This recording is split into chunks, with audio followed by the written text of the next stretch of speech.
곡에 1, 2 간주 3, 4절 1, 2절 들으신 이후에 간주 3, 4절 들으시겠습니다. 101장 내가 매일 기쁘게 중체장 시간 갖도록 하겠습니다.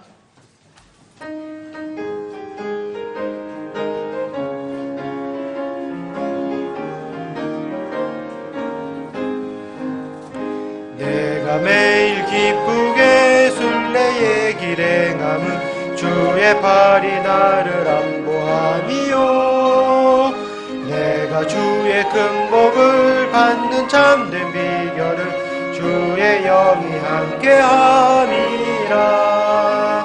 성령이 계시네 할렐루야 함께하시네. 좁은 길을 걸으며 밤낮 기뻐하는 것 주의 영이 함께함이라. 전에 죄에 빠져서 평안함이 없을 때 예수 힘타의 공로 힘입어 그 말 아래 엎드려 참된 평화 얻음을 주의 영이 함께함이라. 성령이 계시네 할렐루야 함께 하시네. 좁은 길을 걸으며 밤낮 기뻐하는 것 주의 영이 함께 함이라. 간주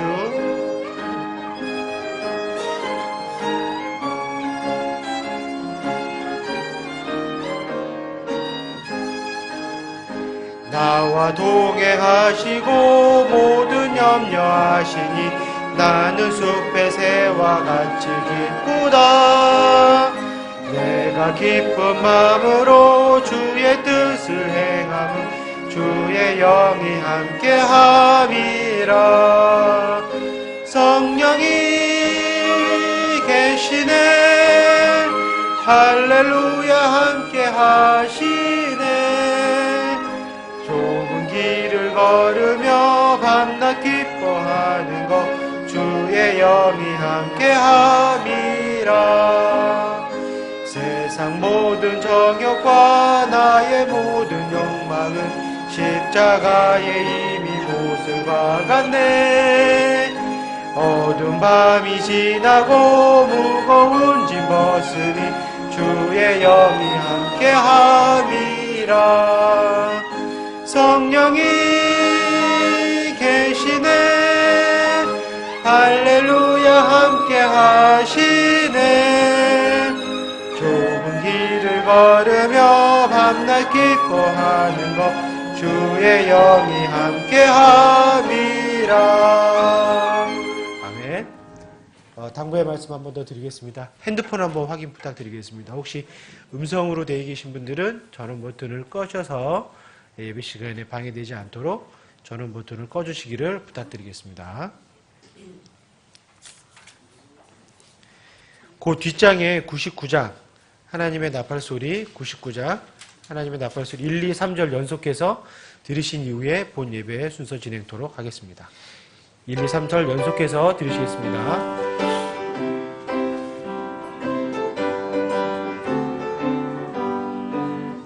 하나님의 나팔소리 천지 진동할 때에 예수 영광 중에 구름 타시고 전사들을 세계 만국 모든 곳에 보내어 구원 얻은 성도들을 모으리. 나팔 불 때 나의 이름 나팔 불 때 나의 이름 나팔 불 때 나의 이름 부를 때에 잔치 참여하겠네. 무덤 속에 잠자던 자 그때 다시 일어나 영화로운 부활 승리 얻으리. 주의 택한 모든 성도 구름 타고 올라가 공중에서 주의 얼굴 배우리. 나팔 불 때 나의 이름 나팔 불 때 나의 이름 나팔 불 때 나의 이름 부를 부를 때에 잔치 참여하겠네. 주님 다시 오실 날을 우리 알 수 없으니 항상 기도하고 깨어 있어서 기쁨으로 왕좌 앞에 우리 나가서도록 주까지 숨고 기다리겠네. 나팔 불 때 나의 이름, 나팔 불 때 나의 이름, 나팔 불 때 나의 이름 부를 때에 잔치 참여하겠네. 아멘.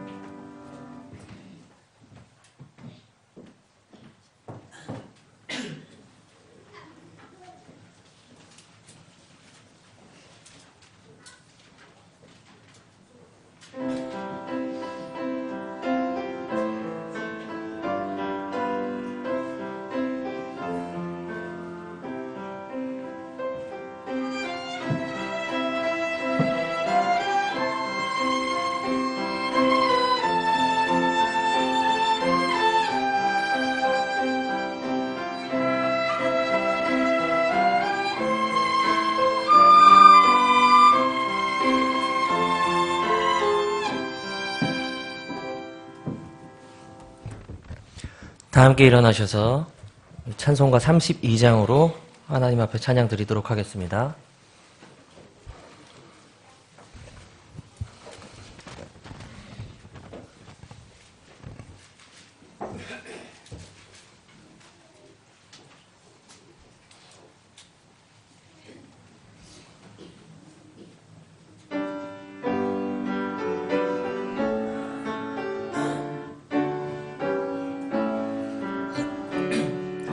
오 하나님 우리의 창조주시니 내 주님께 귀한 것들입니다.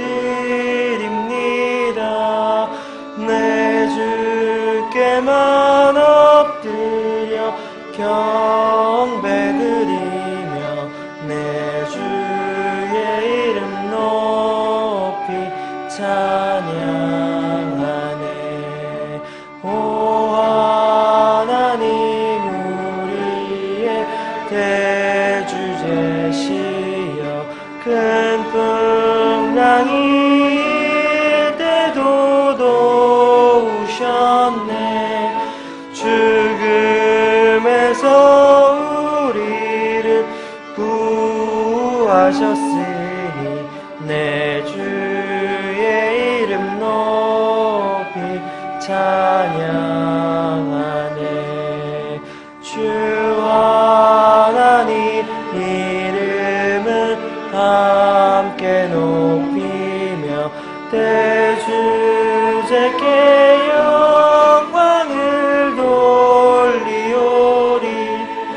그 능력이 우리를 지켜주시니 주 하나님을 높이 찬양하네. 다 함께 기도드리시겠습니다. 사랑이 많으신 아버지 하나님, 에베네셀의 하나님께서 지난 한 주간뿐만 아니라 모든 생애 가운데 우리의 안전한 피난처 되어주셔서 감사와 찬양을 드립니다. 주님, 어둠이 가득한 이 세상 가운데서 눈이 멀어 넓은 길에서 자신의 욕망을 따라 걷는 지옥의 행렬 가운데서 우리를 건져주신 우리 하나님을 기억합니다. 여기 모인 모든 지체들과 함께 주님 가신 좁은 길로 우리 자신의 십자가를 지고 따라가길 원합니다. 오직 구원의 날까지 우리의 구원을 봉인하신 성령님으로 말미암아 지치지 않고 주님 따라갈 수 있는 힘과 능력을 허락하여 주시옵소서. 오직 우리 자신을 부인하고 복음을 자랑하며 주를 위해 고난받는 것을 영광으로 여길 수 있도록 우리 모든 지체들에게 새로운 마음과 새로운 영으로 변화시켜 주시옵소서. 이 세상 모든 것을 다 합친 것보다 중요한 것이 한 사람의 혼이라고 말씀하셨습니다. 그럼에도 불구하고 아직도 복음을 몰라 이 넓은 길 가운데서 방황하는 혼이 단 한 혼이라도 있다면, 또 알고도 마음으로 복종하지 않는 혼이 있다면 그 강팍한 마음을 부드럽게 하셔서 하나밖에 없는 아들을 허락해 주신 하나님의 사랑으로 인도하여 주시옵소서. 특별히 육신의 병으로 침체 가운데 있는 우리 지체들을 위해서 기도드립니다.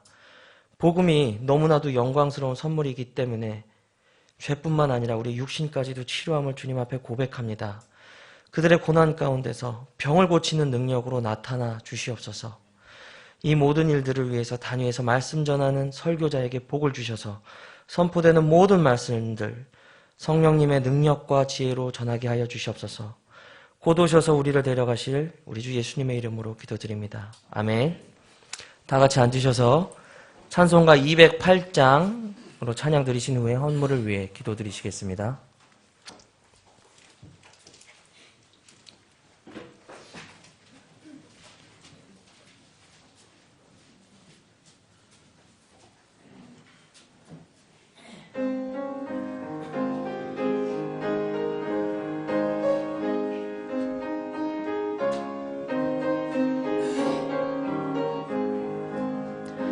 주 예수 내 맘에 들어와 계신 후 변하여 새 사람 되고 내가 늘 바라던 참 빛을 찾음도 주 예수 내 맘에 오심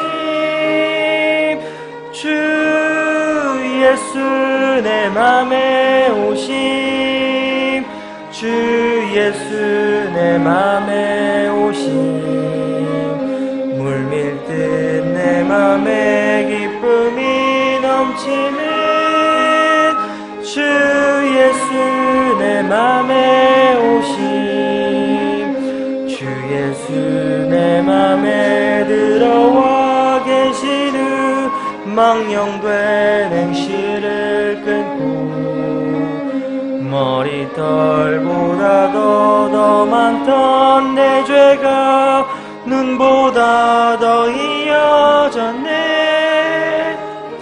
주 예수 내 맘에 오심 주 예수 내 맘에 오심 물밀듯 내 맘에 기쁨이 넘치는 주 예수 내 맘에 오심 내 맘에 소망을 든든히 가짐은 주 예수 내 맘에 오심 의심의 구름이 사라져버림도 주 예수 내 맘에 오심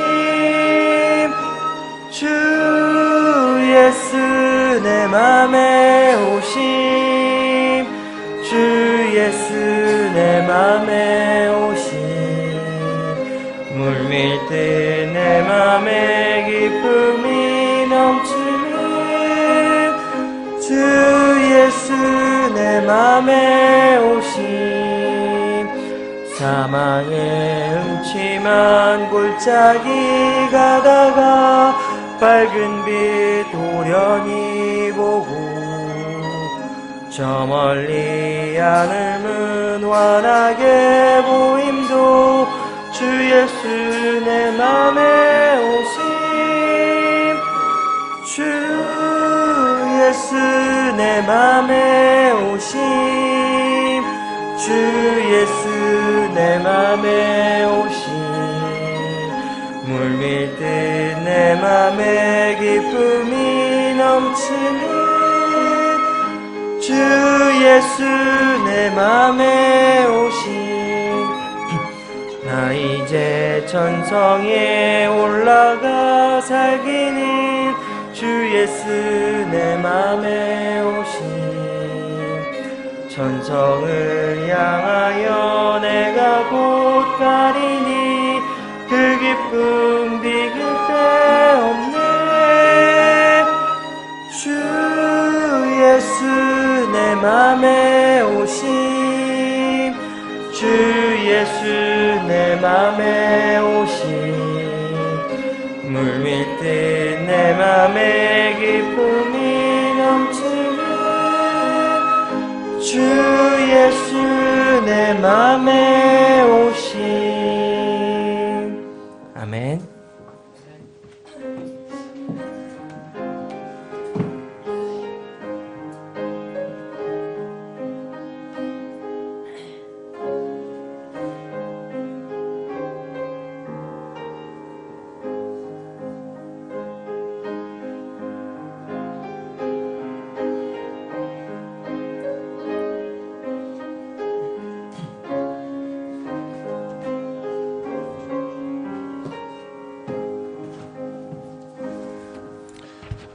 기도하겠습니다. 하나님 아버지 감사합니다. 우리에게 풍성한 은혜를 주셔서 또 오늘 이렇게 이 자리에 모여서 주님께 경배와 찬양을 드릴 수 있게 인도하여 주심을 감사드립니다. 이 세상은 날로 악하여져 가고 또 주님을 대적하는 그런 목소리들이 점점 높아져 가고 있는 이 세상 가운데서 우리의 믿음을 잘 지킬 수 있도록 인도하여 주시길 원합니다. 우리의 날마다 삶 속에서 주님 말씀을 따라서 걷고 믿음으로 승리하는 그런 삶이 될 수 있도록 주님께서 우리에게 믿음을 더하여 주시옵소서. 우리가 참으로 부족하고 연약하여서 주님 앞에 바로 서지 못할 때가 있지만 주님께서 그때마다 도우신 은혜의 손길로 우리에게 함께 해주시기 원합니다. 또 우리가 갖고 있는 부분의 일부를 주님께 드립니다. 이 물질들이 사용될 때 참으로 주님의 복음을 위하여 잘 사용될 수 있도록 주님께서 인도하여 주시고 또 물질을 다루는 분들에게도 함께 해주시길 원합니다. 오늘 모든 예배 순서 가운데 주님께서 함께 해주시길 원하옵고 감사드리며 예수님의 이름으로 기도합니다. 아멘.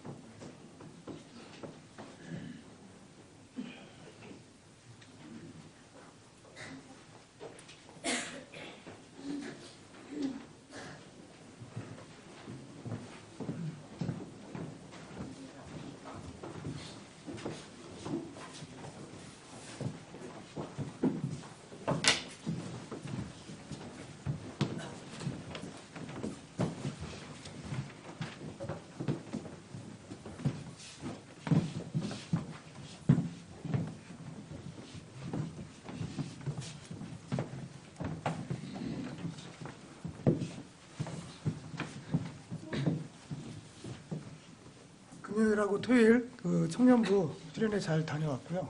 여러 가지로 도움을 주시는 형제 자매님께 감사를 드리고 기도와 또 물질로 이렇게 후원해 주신 분들께 감사드립니다. 334장 1절, 2절, 감주 3, 4절.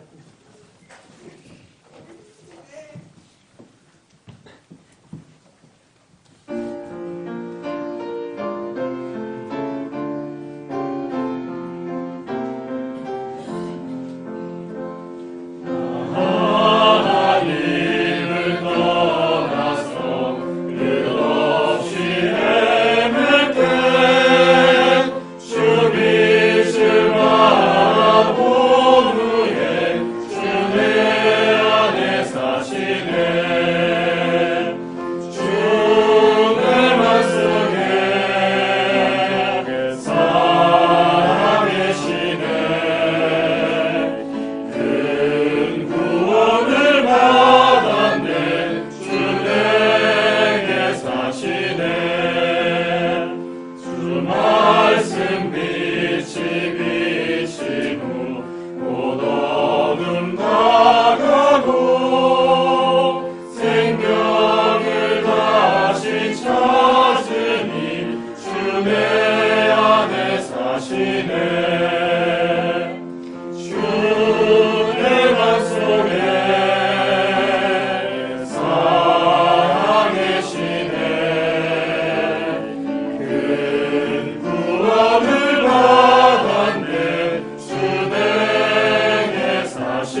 승리하기까지 주 은혜로 싸우리.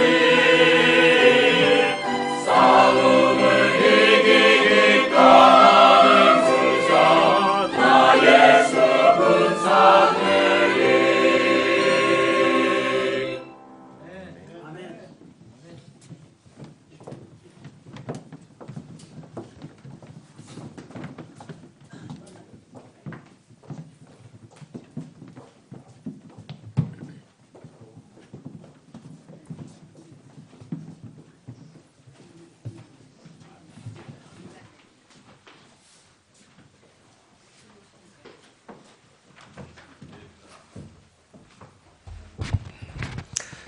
네, 금일 교회 소식 같이 보도록 하겠습니다.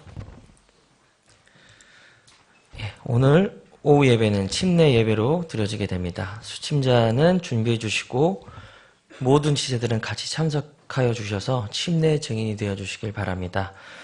침례 후에는 회원 입회 순서가 있겠습니다. 다음 주일은 2월 첫 주일이지만 설 명절을 감안해서 주님의 만찬과 전도지 배포를 두 번째 주일에 실시하도록 하겠습니다. 지난 주일 실시했던 제17회 성경 암송대회가 하나님의 은혜 가운데 잘 마쳤습니다. 선포되는 말씀 가운데 형제 자매의 사랑을 계속적으로 이어갈 수 있는 좋은 전통이 될 수 있도록 이제 계속적으로 잘 부탁드리겠습니다. 금년 2016년 상반기 성경 암송대회는 7월 둘째 주일에 실시하도록 하겠습니다. 청년부 동계수련회가 지난 주말 강원도 홍천 대명콘도에서 은혜 가운데 개최되었습니다. 수고해 주시고 기도로 지원해 주신 모든 분들께 감사의 말씀드립니다. 선교 약속 헌신에 의거해서 지난주 공고해 드렸던 대로 오늘 집계된 금액으로 추가로 금년에 지원할 선교사들을 회중투표로 결정하겠습니다. 배부해드린 용지에 기입하셔서 투표함에 넣어주시면 되겠습니다. 이번 주 화요일에 목회자 성경 교정 독해 모임이 일산 갈보리 침례교회에 있습니다. 공적 성경 사역이 출범될 수 있도록 계속적인 관심과 기도 부탁드리겠습니다. 이번 주 목요일에는 저녁 7시에 의정부 임마누엘 침례교회에서 사경회를 개최합니다. 원하시는 지체분들은 우리 사무원과 우리 담임 목사님께 미리 말씀 부탁드리겠습니다. 경건한 예배 환경을 위해 제가 좀 말씀드리겠습니다. 모든 지체분들은 공예배 시간을 준수해 주시길 바라고요. 늘 말씀드렸던 것처럼 미리 예배 장소에 오셔서 경건한 마음으로 예배 준비 부탁드리겠습니다. 처음 방문하시는 손님께는 좀 헌금 시간이 저희가 따로 정해져 있지 않습니다. 마음에 소원이 있으신 분들은 뒤에 헌금함을 자유롭게 이용하시면 되고요. 먼저 예배에 집중해 주시면 감사드리겠습니다. 경건한 예배 진행이 될 수 있도록 항상 말씀드리는 거지만 핸드폰 무음으로 5% 부탁드리고요.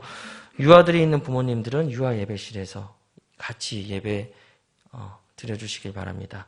1월 5번째 주 성경 암송 9절입니다. 다 같이 합독하도록 하겠습니다. 시작. 그러나 그 날과 그 시각은 결코 아무도 알지 못하나니 하늘에 있는 천사들도 알지 못하고 아들도 알지 못하며 아버지만 아시느니라. 너희는 주의하라. 깨어 기도하라. 그때가 언제인지 너희가 알지 못하느니라. 마가복음 13장 32절에서 33절 말씀. 아멘.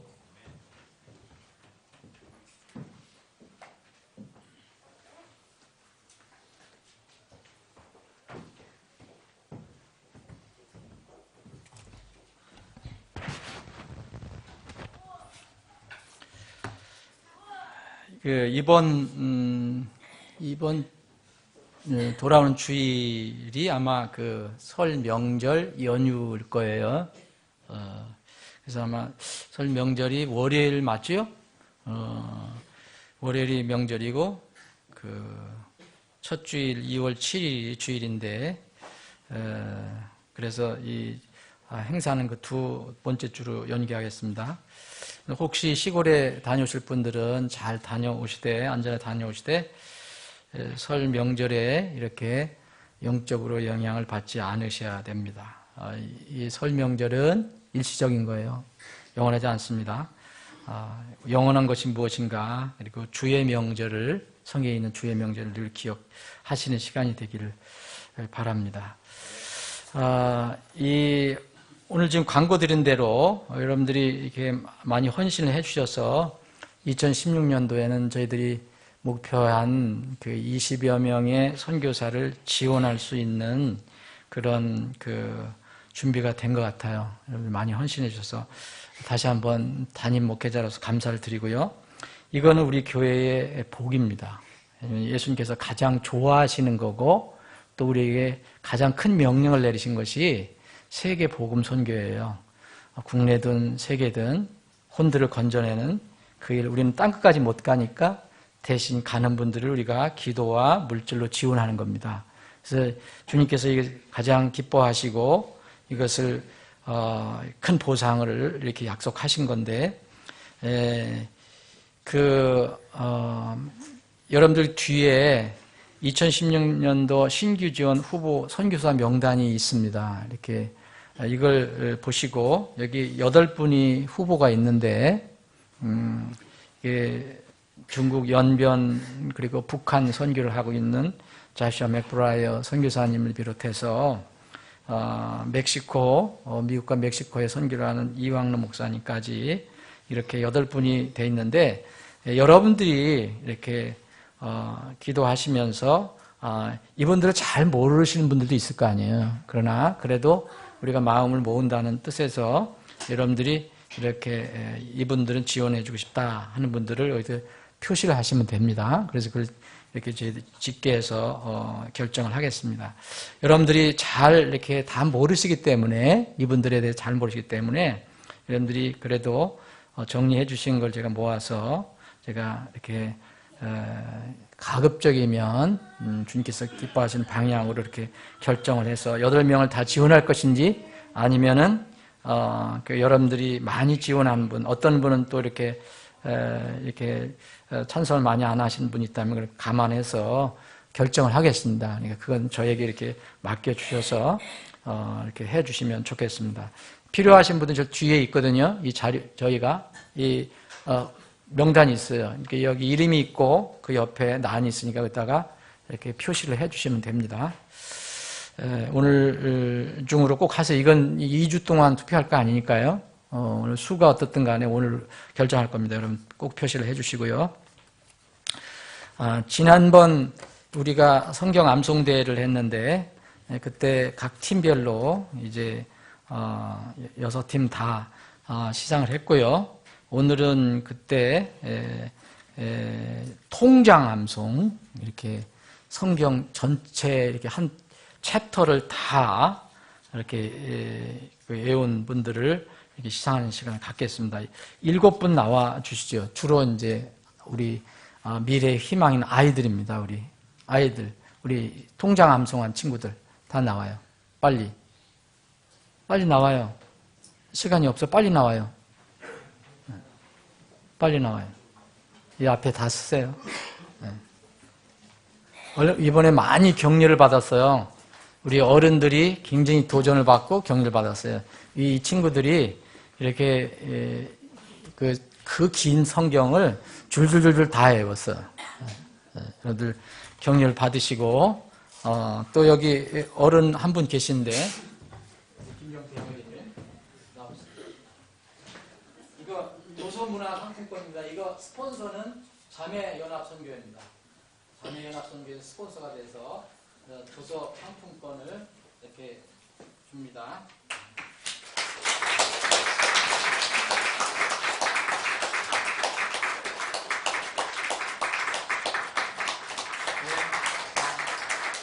들어가세요. 네. 감사합니다. 네. 네, 우리 아이들이 이렇게 말씀으로 이렇게 자라고 이렇게 말씀대로 살아가려고 하는 거, 그래도 부모님들이 그렇게 애를 쓰는 거 보면 저는 굉장히 마음이 든든합니다. 네. 자, 다 같이 일어나서 인사하는 시간 갖겠습니다. 399장 주의 약속하신 말씀에서 1절 들으신 뒤에 서로 사랑으로 인사를 나누겠습니다.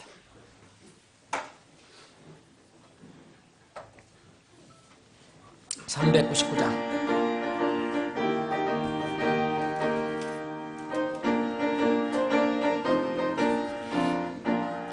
주의 약속하신 말씀 위에서 영원토록 주를 찬송하리라. 소리 높여 주께 영광 돌리며 약속 믿고 굳게 서리라. 굳게 서리. 영원하신 말씀 위에 굳게 서리. 굳게 서리. 그 말씀 위에 굳게 서리라.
주의 약속하신 말씀 위에서 성령 인도하는 대로 행하며 주님 품에 항상 안식 얻으며 약속 믿고 굳게 서리라.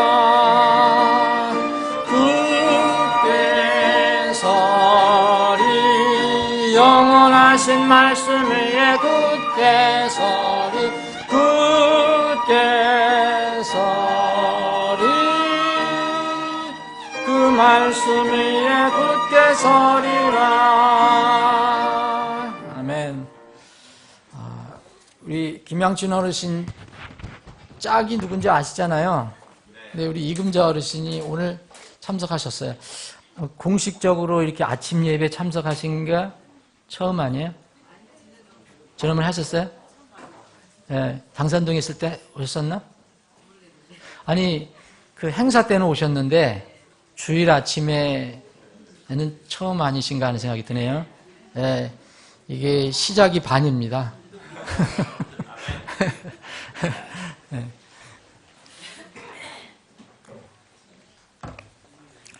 자, 오늘 하나님께서 우리에게 주신 말씀, 함께 나누고, 여러분들과 나누고 싶은 말씀은 신약성경 히브리서 11장입니다. 다 같이 자리 정리하시면서 잠깐 일어나시고, 어르신들 불편하신 분들은 앉아 계시면 되겠습니다. 자, 하나님 말씀, 거룩한 하나님 말씀을 봉독하는 시간 갖겠습니다. 히브리서 11장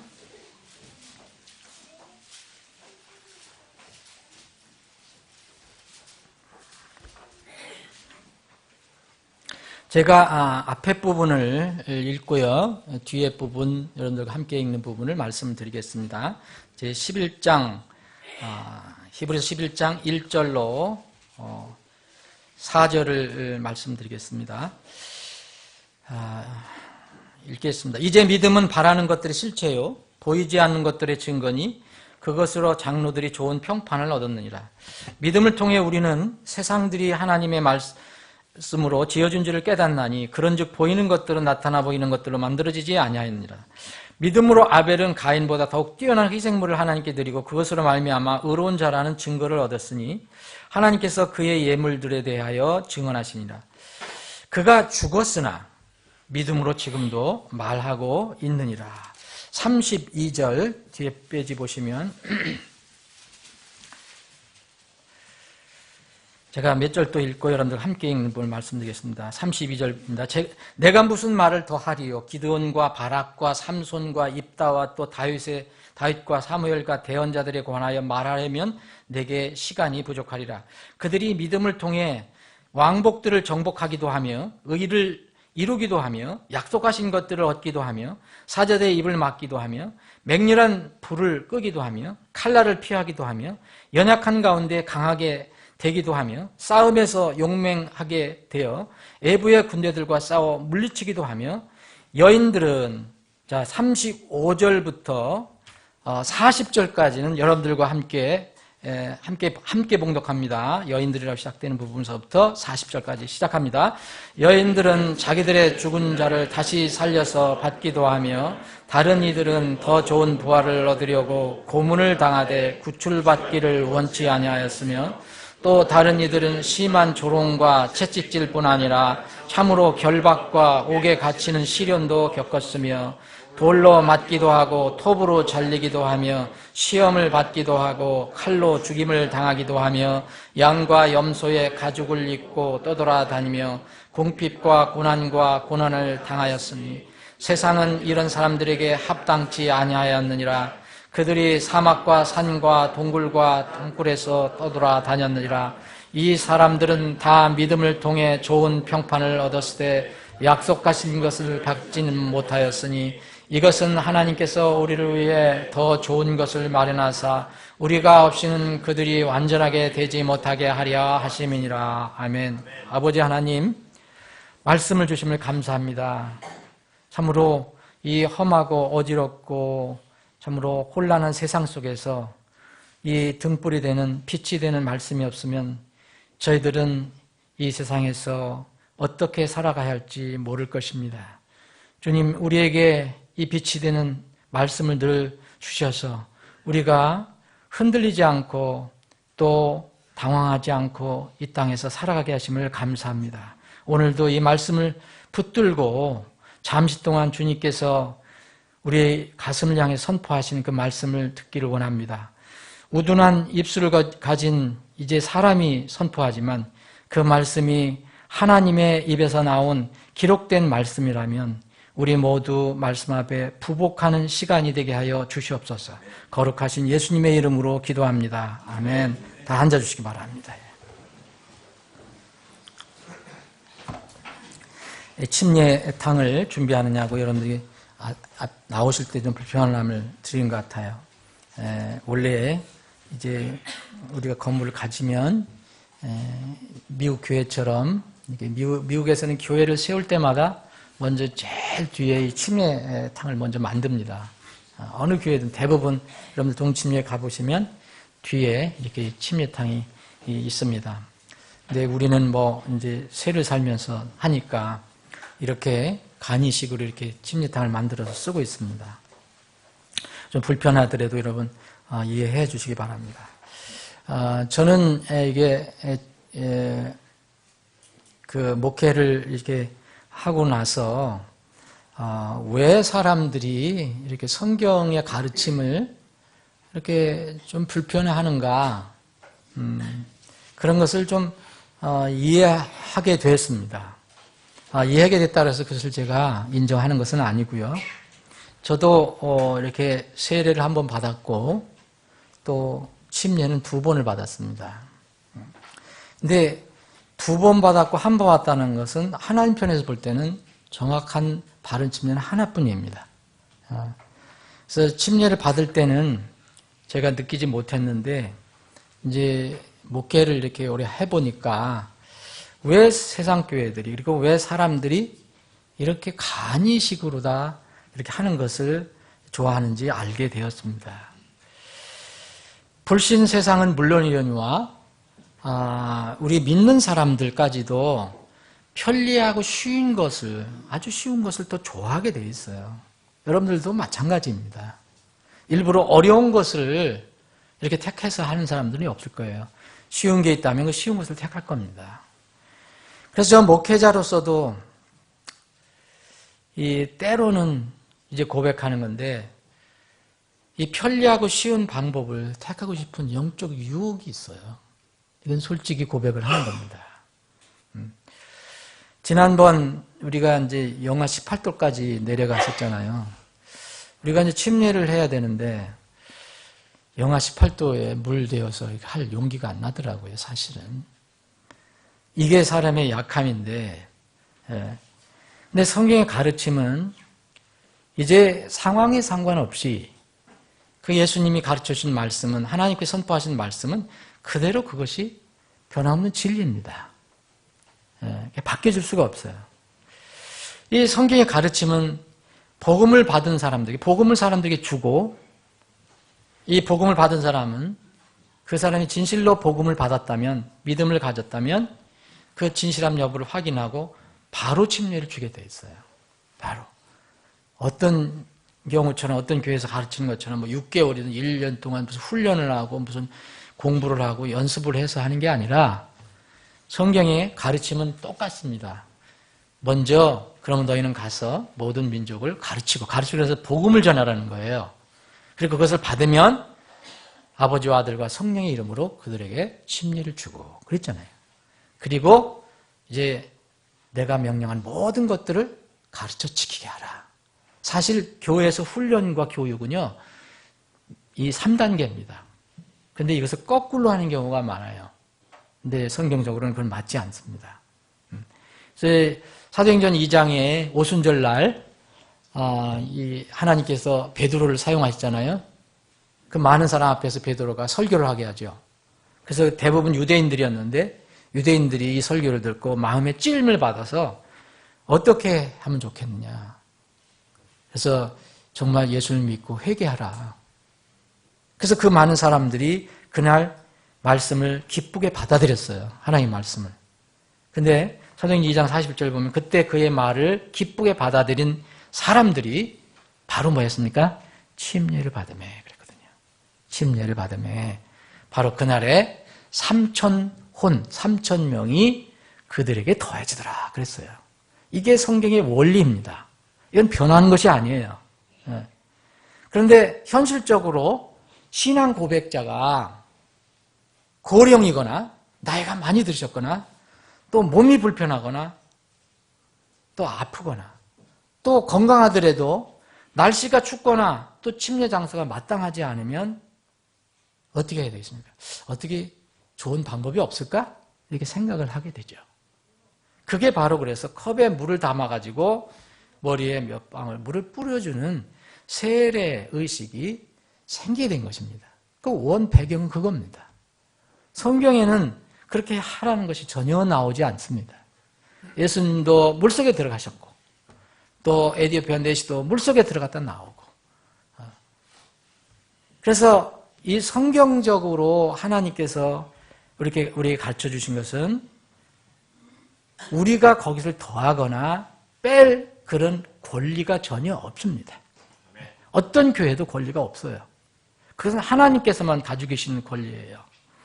이렇게 사람들이 편리한 걸 좋아하니까, 쉬운 것을 좋아하니까, 뭐 그렇게 중요한 거지 않은데, 뭐 어때? 뭐 정신만 그러면 그러지. 여러분, 내용도 좋아야 되고, 정신도 좋아야 돼요. 근데 그런 분들이 흔히 얘기하잖아요. 정신만 그러면 좋다.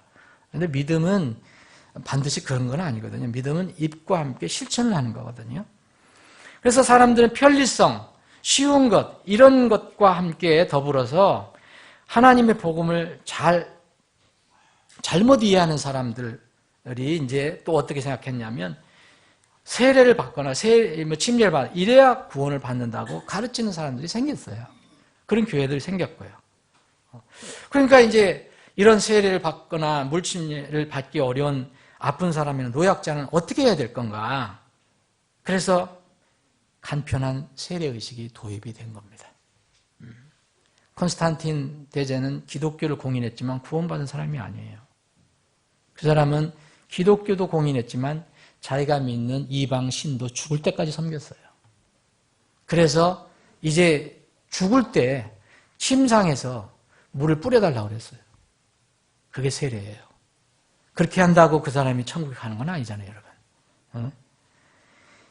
그래서 이런 이 배경 때문에 이게 생겼는데, 물침례를 이제 받기 어려운 사람이나 어떤 노약자를 위해서 이런 간편한 세례의식이 이렇게 나왔다고 하더라도 그것은 구원과는 아무 상관이 없습니다. 물론 바르게 침례를 받아도 구원과는 상관이 없어요. 구원은 예수 그리스도에 대한 개인의 믿음을 통해서 하나님께서 주시는 은혜의 선물을 받는 겁니다. 내 공로가 아무것도 없어요. 믿음을 통해서 그냥 그 선물을 받는 겁니다. 근데 왜 성경은 침례를 받으라고 합니까? 왜 예수님은 이렇게 강력하게 명령을 하셨습니까? 다른 명령보다도요, 제일 첫 번째 그 명령이에요. 다른 모든 것들을 내가 너희에게 명령한 모든 것들을 가르쳐 지키게 하라 전에 뭐 있습니까? 침례를 먼저 주라고 한 겁니다. 이유는 이겁니다. 침례를 아무리 많이 받아도 구원하고는 상관이 없지만, 이미 구원을 받은 사람, 이미 복음을 받은 사람, 이미 기쁘게 하나님 말씀을 받은 사람들은 자신의 믿음을 공개적으로 알리라, 간증하라, 이것입니다. 그래야만 교회로 모일 수가 있잖아요, 여러분. 교회는요, 아무나 모이는 게 아니에요. 구원받은 사람들이 연합을 하는 겁니다. 그럼 구원을 어떻게 알 수 있습니까? 여러분, 우리가 사람 속으로 어떻게 들어갑니까? 모르잖아요. 하나님은 아시지만. 본인하고 하나님은 아시지만 우리 제3자는 잘 몰라요. 그건 뭡니까? 그 사람이 고백하는 걸 가지고 아는 겁니다. 그게 입으로 고백하는 거고, 나중에 이제 이렇게 기회 될 때, 침례를 받을 때, 나는 이렇게 예수 그리스도 안에서 죽었다가 다시 예수 그리스도 안에서 이렇게 살아난 사람입니다. 라는 것을 고백하는 겁니다. 여러분, 이건 의식이 아니에요. 의식이라고 여러분이 생각한다면 그 안에 믿음의 내용이 들어가 있는 것입니다. 이건 그래서 초대교회부터 주님이 세우신 교회에서부터 중요한 규례였어요. 이게 첫 번째 규례예요. 2가지 규례밖에 없어요, 교회는. 복잡한 규례 없습니다. 침례고, 침례를 받은 사람은 주님의 만찬에 참여할 수 있어요. 2가지가 주님께서 교회에 세우신 규례입니다. 몇몇 그 침례에 대한 진정한 사례는 어떤 것이냐, 이제 오후 침례 예배 때 잠깐 말씀을 살펴볼 수 있는 기회가 있을 것입니다. 이 침례를 받을 수 있다는 사람들은 뭐냐? 이게 신앙을 고백하는 사람이고 이미 하나님의 자녀가 된 사람입니다.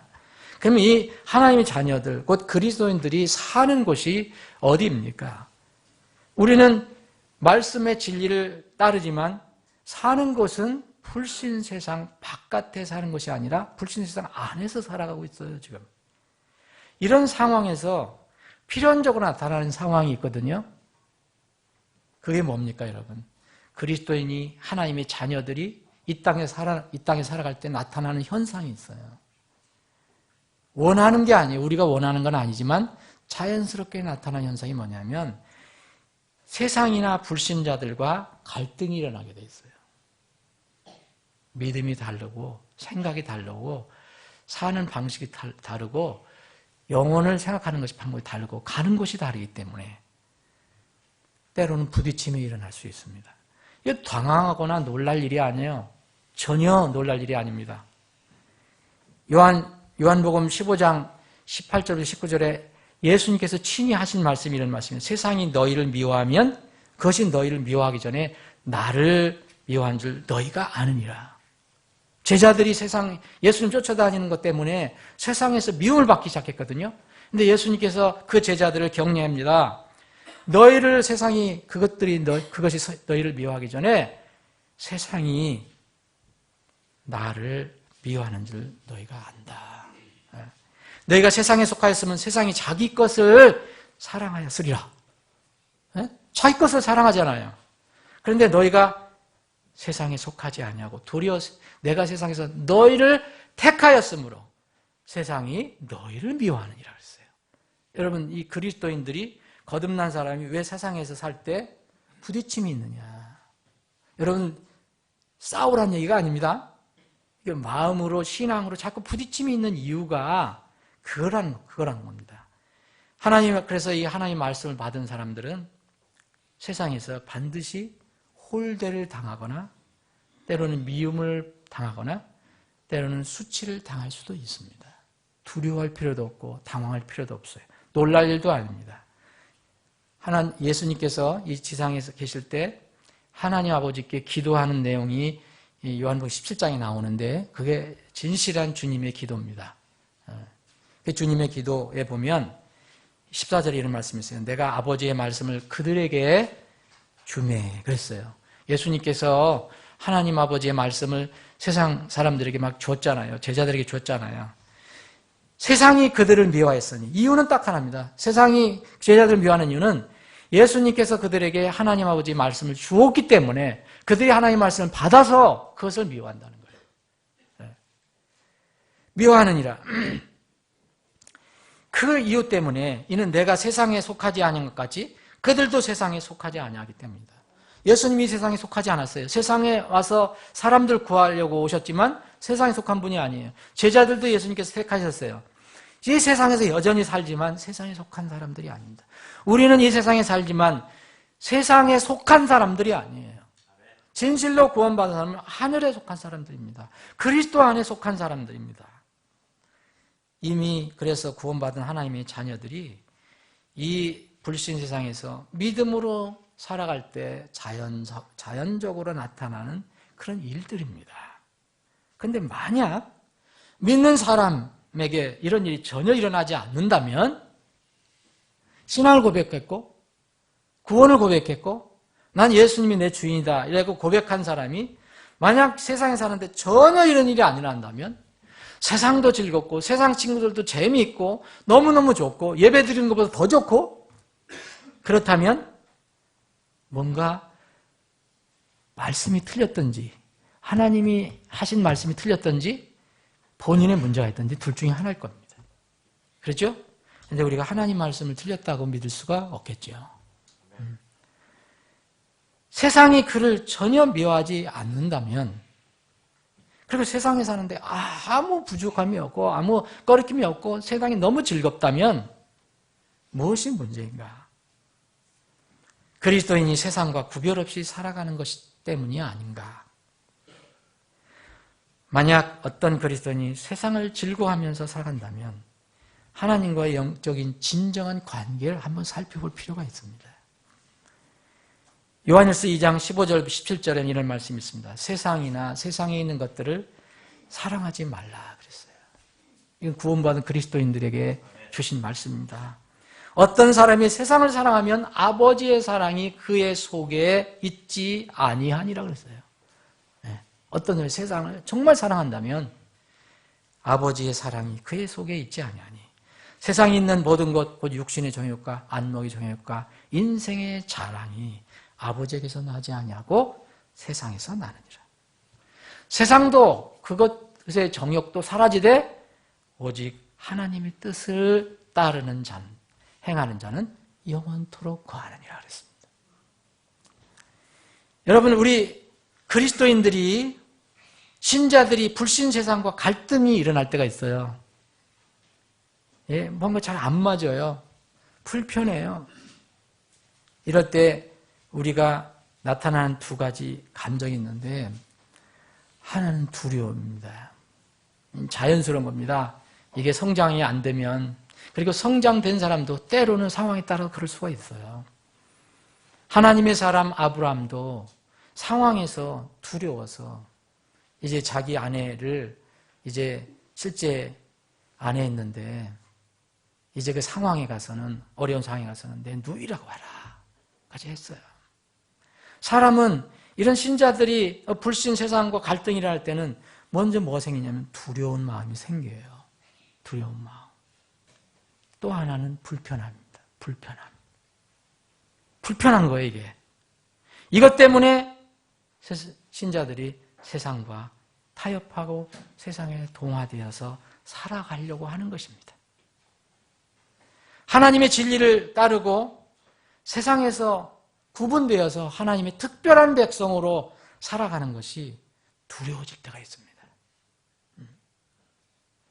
불신 세상에서 나만 유별나게 이 믿음으로 살아가는 것처럼 보이고 이건 왕따 당하는 것은 아니냐, 이런 생각이 들 때가 있습니다. 또 하나는 거듭난 그리스도인들도 여러분들이나 저 똑같이 육신을 가지고 있어요. 육신을 구원받으면 절제할 수 있는 힘이 있다는 것뿐이지 세상 사람들하고 육신이 있다는 것은 동일합니다. 근데 그리스도인들도 육신이 있기 때문에 무슨 문제가 생기냐면 어렵게 느껴지거나 힘들게 느껴질 때는 쉽고 편리한 것을 추구하려는 마음이 있어요. 이건 자연스러운 겁니다. 이럴 때 어떻게 할 것이냐 중요한 것이지, 이런 게 나타나는 것이 이제 정말 잘못된 건 아니에요. 우리 육신이 있기 때문에. 그런데 이런 본성이 말씀을 지배하면, 진리를 지배하고 그 본성이 말씀 위에 서면 하나님 말씀이 아닌 비진리와 타협합니다. 그리고 불신 세상에 자꾸 가서 곁에 가서 같이 살아가려고, 동화되려고, 구별 안 되고 살아가려고 그렇게 합니다. 숨겨서 살아가려고. 그래서 이런 신학 사상이, 신학적으로 사상적으로 얘기할 때 보면 요새 많이 말이 나오는 신복음주의라는 거예요. 복음주의는 원래 복음만 붙들고 간다는 얘기인데 여기다가 하나 딱 붙였거든요. 뉴. 그래서 많은 사람이 속는 거예요. 복음주의가 개량됐는가 보다. 그게 아닙니다. 내용은 복음을 얘기하지만 그 안에 예수님을 불신하는 다른 종교와 다른 자유주의 사상과 같이 가겠다는 그런 뜻이 들어가 있어요. 이게 신복음주의입니다. 창조주는 하나님이시고 피조물은 여전히 피조물인 거예요. 어떤 상황이든 피조물 사람이 하나님이 될 수가 없어요. 피조물 사람이 하나님이 될 수가 있다고 믿는 것이 세상의 종교예요.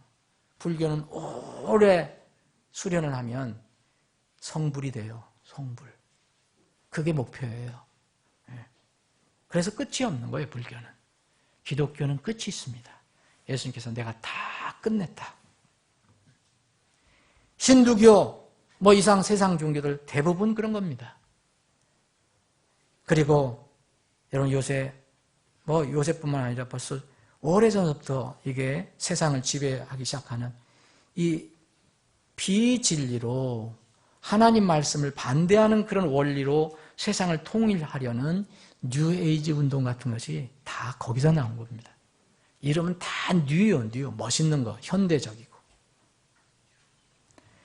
피조물 사람이 창조주 하나님께 복종하고 그리스도인들이 구원자 예수 그리스도께 엎드리는 것이 가장 안전하고 행복한 것입니다. 근데 사람들이 좀 불편하다고 이것을 자꾸 다른 생각을 하는 거예요.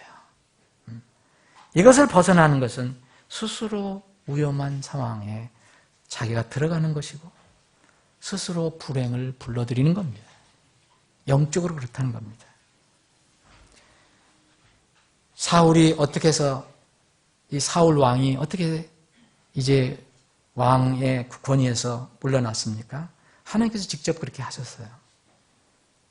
사울은 하나님 안 믿는 사람이 아니었습니다.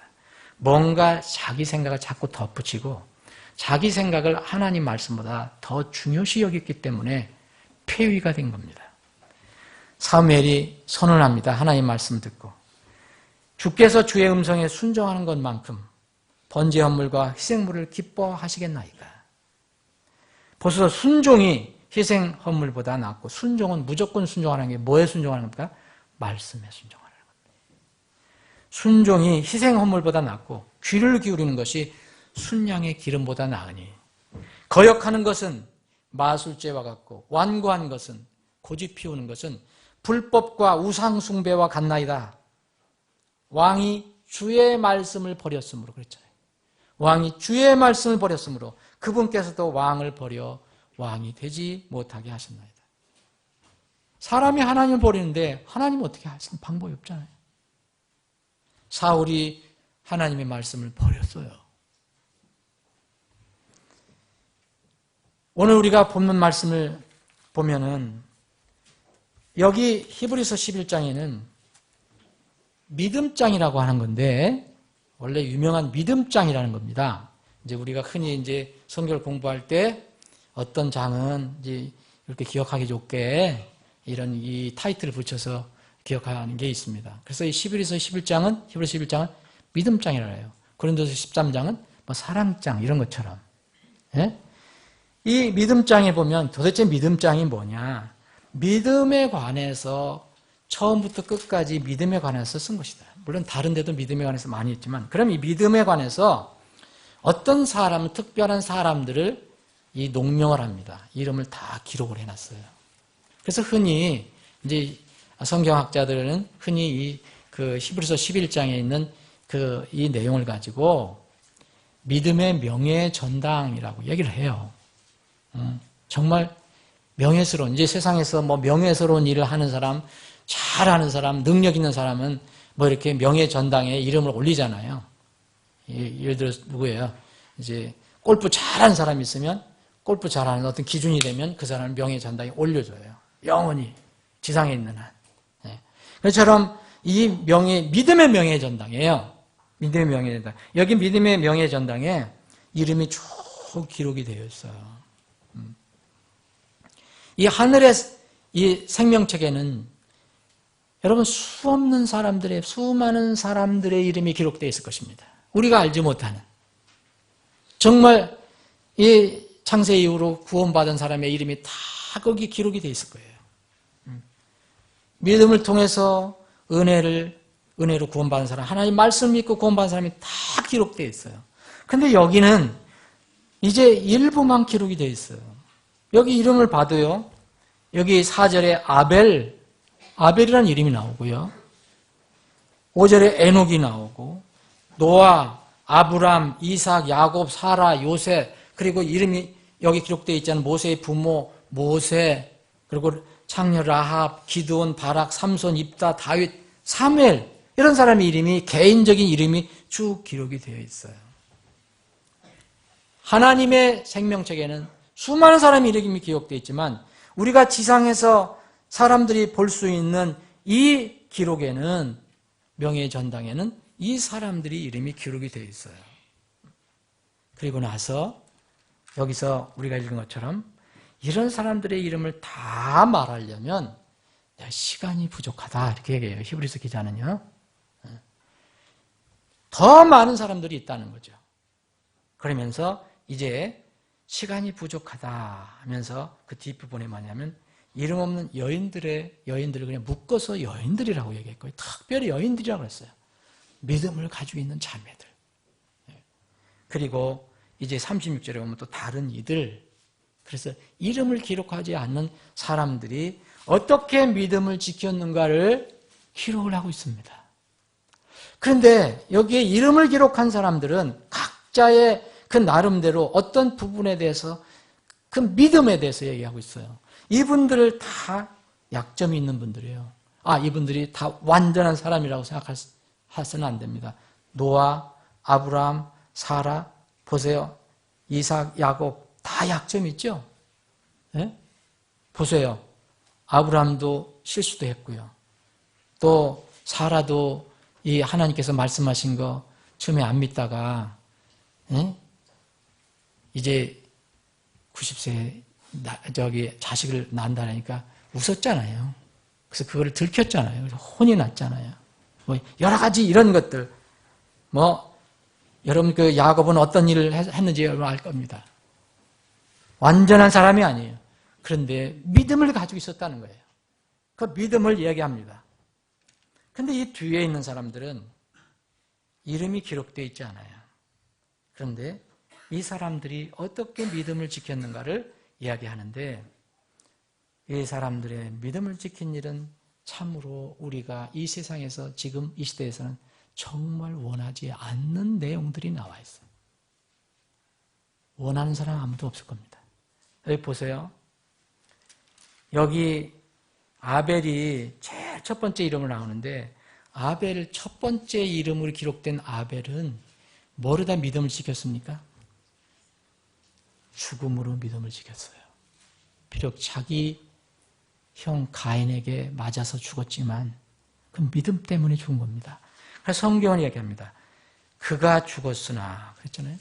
믿음으로 지금도 말하고 있느니라. 여기 명예의 전당에 올라간 사람 첫 번째 아벨이 바로 죽음으로 믿음을 지켰다는 거예요. 그리고 이 뒤에 보면, 여기에 보면 보세요. 심한 조롱, 채찍질, 결박, 옥에 갇히는 것, 돌로 맞는 것, 톱으로 잘리는 것. 사람이 톱으로 잘려졌다는 거예요. 여러분 중세시대에 톱으로 잘려진 그런 일들 여러분들 아시죠? 그리고 초세교회에서도 있었고요. 시험을 받고 칼로 죽임을 당하고 양과 염소의 가죽을 입고 떠돌아다니고 집이 없어서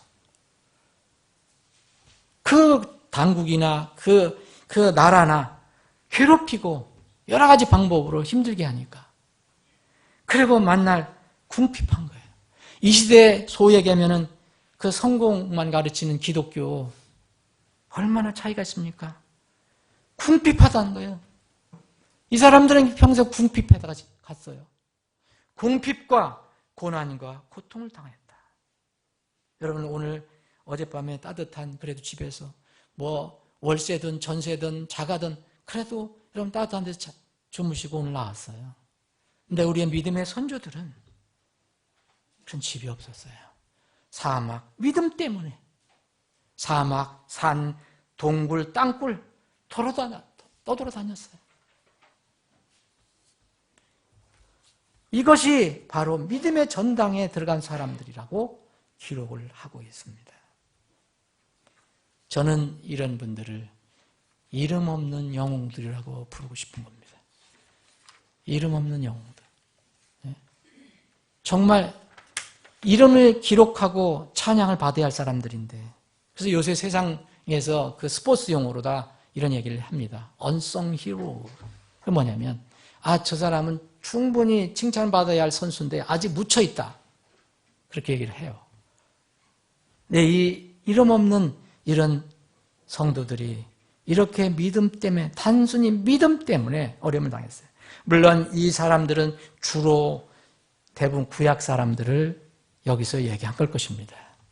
그러나 이 성경이 쓰여질 때가 60년대였으니까, 60년대, 70년대였으니까 대부분 구약 사람들이. 그러나 이 성경은 미래도 예언적인 내용이 들어가 있어요. 채찍을 당하고 고문당하고 진리를, 그러면서도 진리를 포기하지 않고 끝까지 주님을 따른 사람들. 어떤 해유에도 흔들리지 않고 오직 성경 하나님 말씀만 붙들고 사는 사람들. 이 사람들은 다 하나님 말씀 붙들고 사는 사람입니다. 그래서 이 11장 1절부터 이 4절까지 설명하는 것이 뭐냐면 말씀이다 이거예요. 보이지 않는 말씀을 붙들고 살았다는 거예요. 믿음이 뭡니까 여러분? 하나님을 믿는 거지만, 예수님을 믿는 거지만, 예수 그리스도, 보이지 않는 예수 그리스도를 뭘 통해서 믿습니까? 말씀을 믿는 겁니다. 말씀.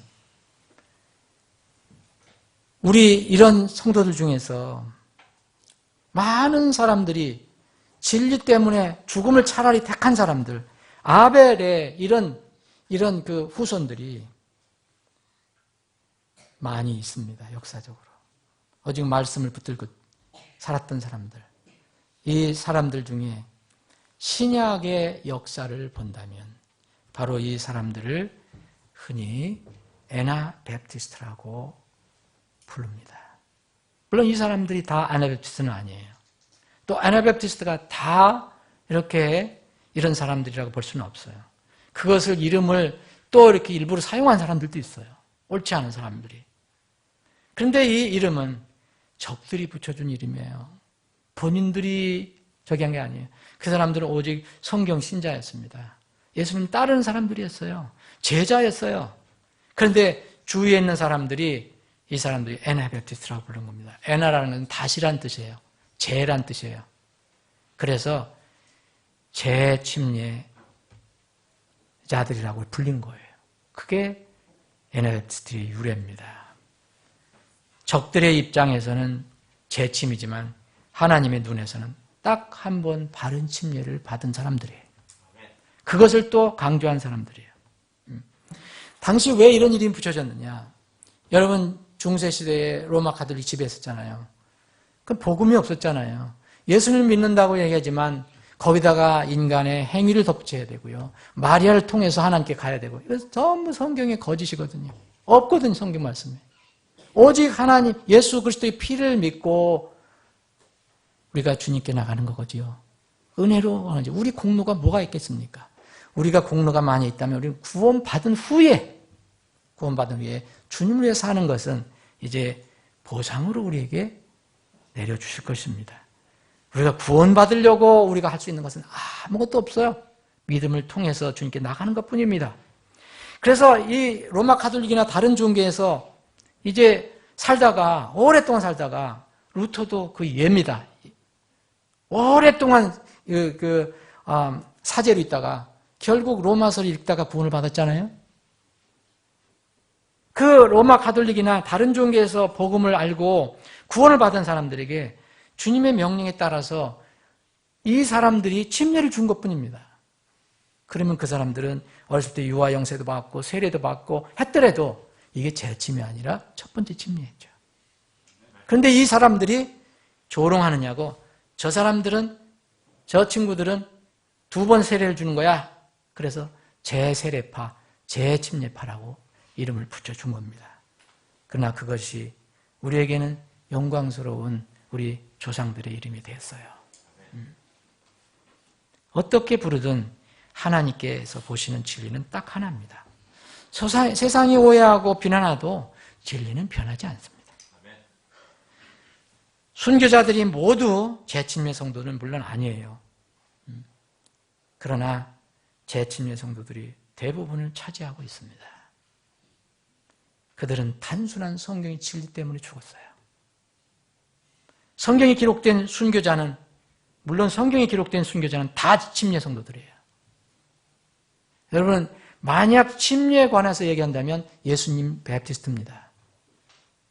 물속에서 침례를 받으시고 또 그렇게 침례를 주셨고요. 제자들을 그렇게 침례를 받았고 또 제자들이 그렇게 침례를 줬어요. 다 죽은 사람. 여러분 침례 요한 순교당했죠? 스데반 침례자였습니다. 헤롯 왕에게 죽임을 당한 요한의 형제 야고보도 베프티스트였어요. 그 사람들이 우리는 지금처럼 베프티스트다 얘기를 하지 않았지만 그런 믿음을 갖고 살았던 사람이라는 겁니다. 그래서 이런 사람들은 도대체 세상이 받아들일 수가 없었던 거예요. 세상은 이런 분들을 받아들일 수가 없었던 거예요. 그래서 오늘 여기 말씀이 나오지 않습니까? 38절에 괄호에 세상은 이런 사람들에게 합당하지 아니하였느니라. 여러분 영어로 읽으실 수 있는 분들은 한번 읽어보십시오. 가치가 없다는 거예요. 가치가 없다. 여러분 마태복음 8장에 나와 있는 로마의 백부장이 이제 예수님 자기 종이 정말 이 고통받고 있는데 예수님이 오시면 예수님이 치료하실 수 있는데 그래서 요청을 하잖아요. 예수님이 가겠다. 너희 집에 가겠다. 그 로마 백부장이 얘기합니다. 아우 주님같이 귀하신 분이 어떻게 우리 집에 오실 수 있습니까? 우리 지붕 처마에 어떻게 오실 수 있습니까? 저는 그럴 만한 가치가 없는 사람입니다. 그 뜻이에요. 로마 백부장이 고백한 게 그겁니다. 여러분, 세상은 이 사람들이 가치가 없어요. 세상 사람은 또 이 사람들이 가치가 없다고 생각하겠죠, 거꾸로. 사랑하는 여러분, 우리가 하나님을 믿고 따른다는 것을 뭘 얘기합니까? 하나님의 말씀, 하나님의 진리를 따르는 것이에요. 우리의 믿음의 선조들은 이렇게 살았습니다. 많은 사람들이 하나님께 주신 말씀 때문에 죽어갔어요. 요새의 신앙생활과 비교해보면 참 어리석은 사람들이라고 얘기할 수도 있어요. 어떤 사람은 심리의 진리 때문에 수많은 사람이 죽었어요. 그것도 한두 사람이 아니에요. 대진매 성도들은 제일 많이 죽은 이유가 성경 때문에도 죽었지만 제일 많이 죽은 이유가 침례 때문에 죽었어요. 로마 가톨릭으로부터 죽음을 당했어요. 로마 가톨릭뿐만 아니라 로마 가톨릭을 개혁하겠다고 하는 종교 개혁자들이 일어났잖아요. 16세기에. 그런데 이 종교 개혁자들이 이제 로마 가톨릭의 그 유산을 다 벗지 못하고 일부는 그대로 가지고 들어왔거든요. 그 중에 하나가 바로 세례입니다. 유아 세례, 유아 영세. 이름만 조금 바뀌었어요. 영세에서 세례로 바뀐 거예요. 이 종교개혁이 한창일 때 국가와 이 종교가 하나가 돼서 스위스에서는 소위 얘기하면 장로교가 일어났어요. 장로교 그때 시작된 거예요. 길어봐야 16세기. 로마 가톨릭을 반대하고 개혁한다고 시작한 이 종교 개혁자들이 로마 가톨릭이 자신들에게 행했던, 그래서 자신들이 엄청나게 고통을 당했던 그런 일들, 동일한 일을 자신들이 개신교 운동에 동조하지 않는다는 명목으로 제침의 성도들에게 똑같이 행했어요. 이건 참 슬픈 일이에요. 역사적으로 그런 겁니다. 그 종교개혁자들이 로마 가톨릭을 캔 게 아니에요. 종교개혁자들이 침례 성도들을 고문하고 죽이는 일을 했어요. 왜? 왜 물침례를 고집하느냐? 물을 뿌리면 되는데 아이들 그냥 유해소래 주면 얘들이 천국에 갈 수 있는데 그걸 왜 너희들은 안 받아들이냐? 그래서 잡아서 죽인 거예요. 우리도 항상 말씀을 볼 때 우리가 무엇을 볼 때 우리 자신을 돌아봐야 돼요. 우리가 잘 가는가? 우리가 다른 사람이 한 걸 똑같이 우리가 또 할 수가 있어요. 그런 명목으로. 이제 당시에 스위스의 이 쭈리 같은 데서는 도시국가가 형성됐었고요. 그게 종교국가였어요. 장로교 국가. 쯔빙글리나 칼빈이 이끄는 이런 이 스위스에서는 국가의 수장이 종교의 또 수장이었어요. 지금을 말하면 장로교 국가입니다. 개혁교회라고 이름도 붙이지만 그런 종교 국가였어요. 이 칼빈마저도 원래 믿는 자들의 물침례가 성경의 가르침이라고 인정을 합니다. 그가 쓴 기독교 요강에 나와 있어요. 인정을 해요. 그게 성경적인 가르침이다. 그러나 편리성에 따라서 물을 뿌리는 것도 괜찮다. 그래서 물 뿌리는 세례의식하고 유아 세례를 도입한 겁니다. 그들이 폭군이 돼서 자기들의 가르침에 반대한다고 순종하지 않는다고 그들을 무참히 핍박한 겁니다. 종교개혁이라는 이름으로.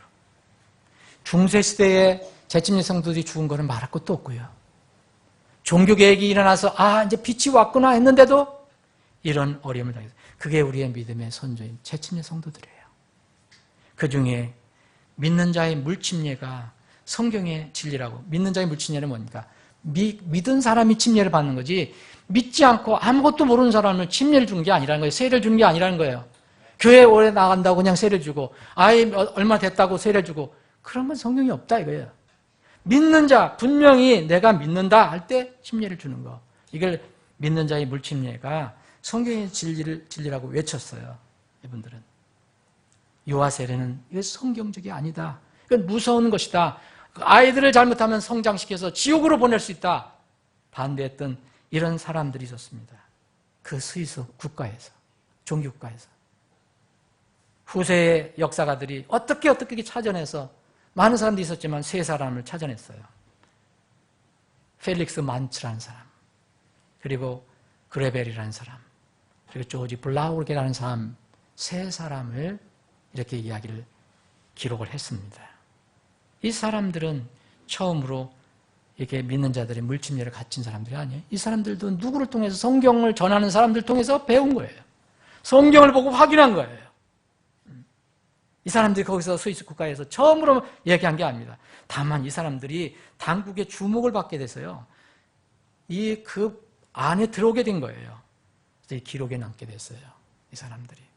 펠릭스 만츠라는 사람, 콘라드 그레벨이라는 사람, 조지 블라우르게라는 사람.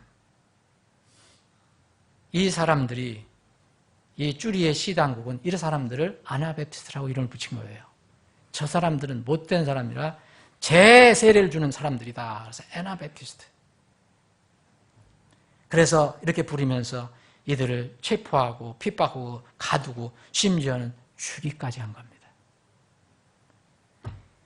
이 세 사람이 붙잡혔어요. 당국에 붙잡혔어요. 사형 선고를 받았어요. 어지럽힌다는 명목으로. 물침례를, 이게 세례를 안 따르고 물침례를 따른다고 해서 사형을 언도했어요. 감옥에 갇혔습니다. 그런데 어떻게 다른 제쯤의 성도들과 함께 어떤 사람들이 도움을 받아서 감옥에 탈출했어요.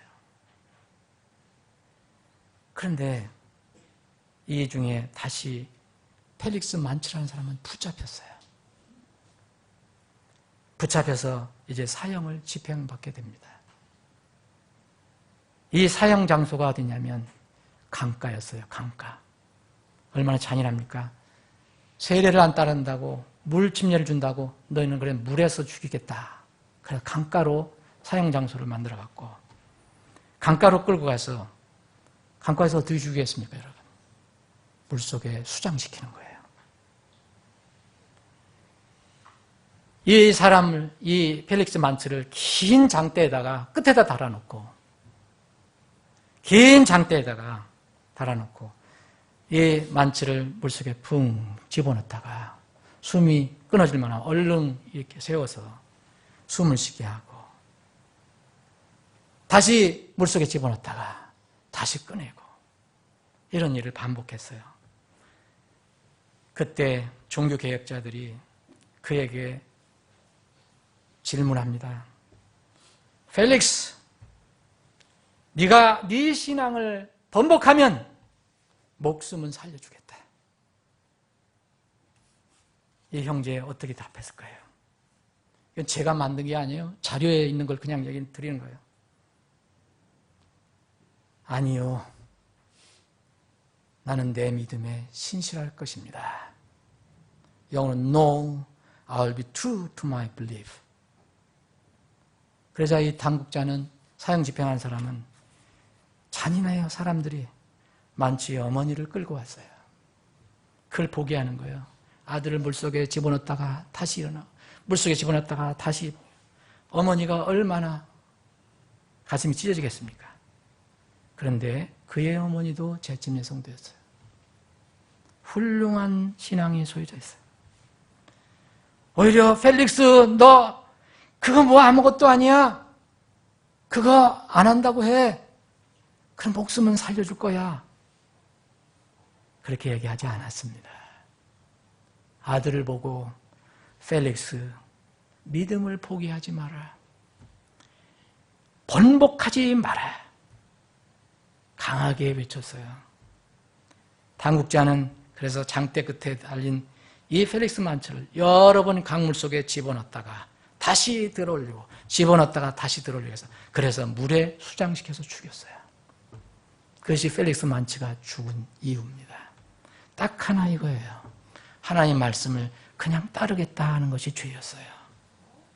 그는 그러나 끝까지 믿음을 지켰습니다. 여러분, 구원받으면 구원 변하지 않아요. 혹시 이 만취가 번복하더라도 구원은 변하지 않아요. 그런데 진실한 믿음은 어떻게 나타나는가 여러분들이 판단해 보세요. 영원한 것을 택할 것인가? 순간적인 것을 내가 택할 것인가? 말씀을 정리해 보겠습니다. 사랑하는 여러분, 이 시대에 보면 무슨 신앙이 예수를 믿는 것이 무조건 이 땅에서 복받고 축복받고 건강하고 돈 벌고 그래서 성공신학, 기복신앙이 팽배하고 어떤 교회 목사는 아니 예수님을 믿는데 왜 이렇게 가난하냐, 목사가 가난하면 그 목사가 잘못된 거라는 거예요.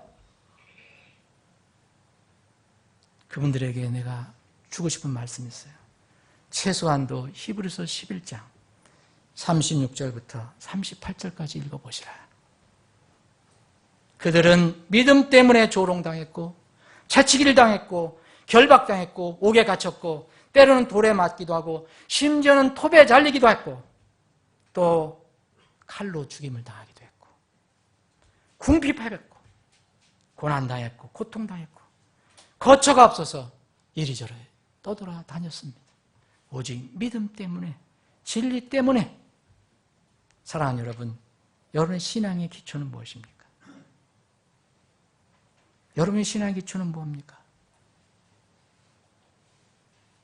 여러분의 성경 말씀이 신앙의 기초가 되기를 바랍니다. 이것 외에는 다 여러분들의 신앙을 튼튼히 붙잡아 줄 것이 없습니다.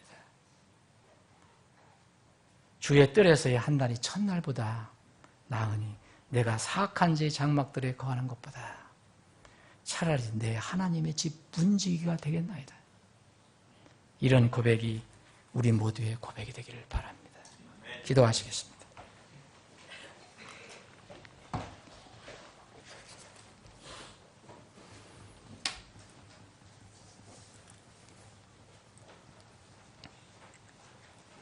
심리는 어떤 사람들이 얘기하는 것처럼 그냥 간단하고 무시할 수 있는 교리가 아닙니다. 예수님께서 세우신 거기에 죽음이 기초가 된 교리입니다. 예수 그리스도 안에서 죽고 예수 그리스도 안에서 살아난 사람들이 붙들고 있는 믿음입니다. 여러분들의 믿음은 무엇을 기초로 하고 있습니까? 여러분의 믿음을 점검해 보시고 말씀에 비춰 보시기 바랍니다. 어떤 상황에서도 흔들리지 않는 믿음은 말씀 위에 있는 말씀을 기초로 한 믿음입니다. 그 외의 것은 다 무너질 것입니다. 부디 말씀을 붙들고 주님을 바라보며 나아가시는 여러분들이 되기를 바랍니다.